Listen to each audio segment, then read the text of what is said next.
Greetings, everyone. For this special edition of This Week in Chicago, where I talk mostly about the Chicago Bears, I want to expand this and actually offer this suggestion to the rest of the NFL league. That's why it's a special edition. Normally, I release once a week and usually on the weekends.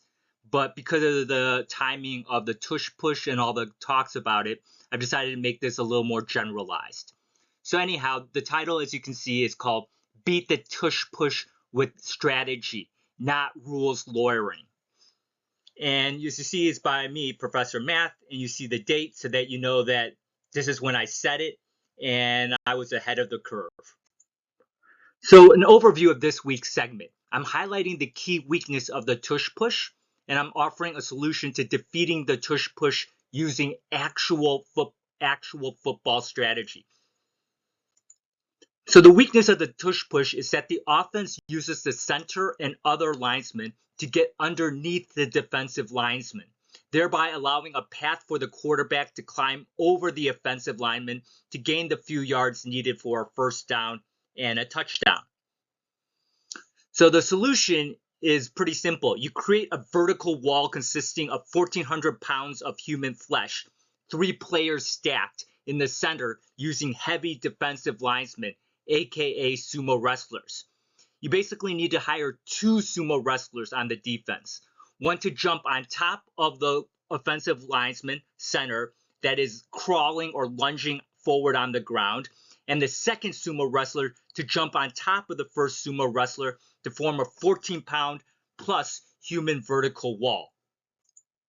It's a bad schematic drawing here, but you get the idea. Basically, the offensive lineman that is crawling or lunging on the ground.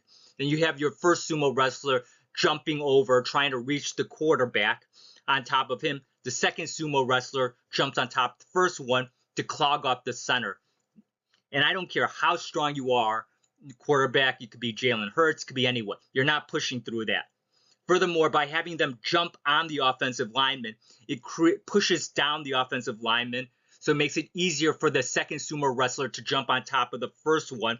It seals any horizontal leaks. They're not going to get through the center. Basically, no one's getting through that center. And here's just a slide that explains exactly what I was just saying above with the schematic drawing.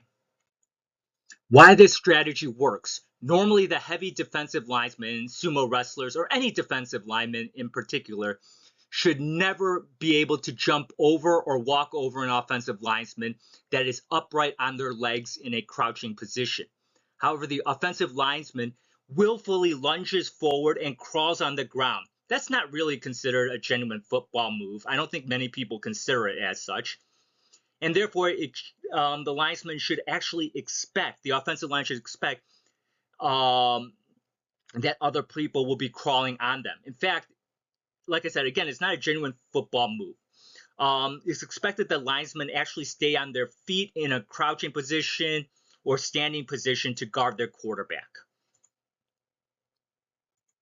So why, again, I mean, just reiterating a little bit before, the defensive linesmen are actually allowed to climb over, jump on, or jump over the offensive lineman as long as they're making a football move, which they are. Because obviously you can't, when the offensive lineman lunges forward or is crouching, basically it's much harder to actually reach down and push down them actually. So you're going to jump over them, or as long as you're trying to get to the quarterback, or you're trying to clog up the center, especially at the goal line.